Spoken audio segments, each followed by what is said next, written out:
Certified hour guys po ba? Ay, Sir Joey.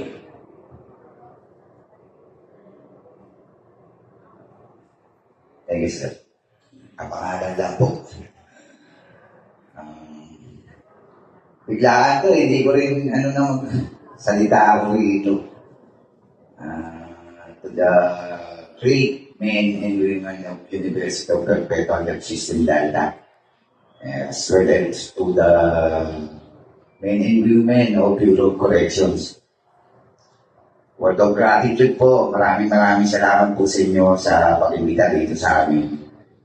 Dito sa aming unang-unang pagtawag dito. Alumni homecoming. Happy 50th anniversary po, Perpetual Health. Ano ba sasabihin ko rin? Lumaya po ako is 2008. Nung pagka-graduate ko ng college sa University of Perpetual Health.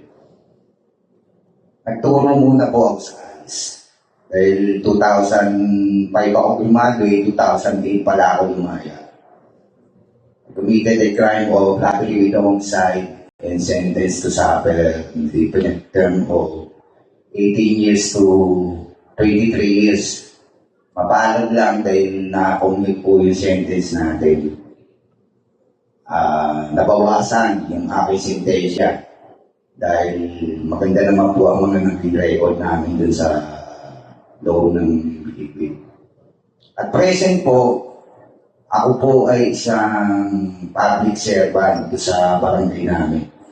BPPS po, investigator po dun sa lugar namin. At the same time, ako po ang founder, president ng Bagong Buhay Group of Artists. Bagong Buhay Group of Artists is composed of former PDSM dito sa Police Society. Doon po kami nagkita-kita sa loob.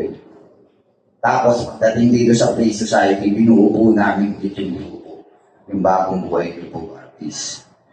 Ang objectives niya is to help the rehabilitation program of the Bureau of Corrections as well as the Bureau of Jail Management and Penology to the support of the judiciary institution of our country.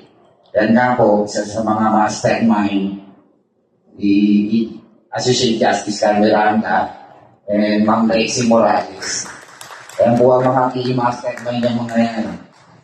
Nagkakantak po kami ng mga exhibits sa mga judiciary institutions like Sandigan Bayan,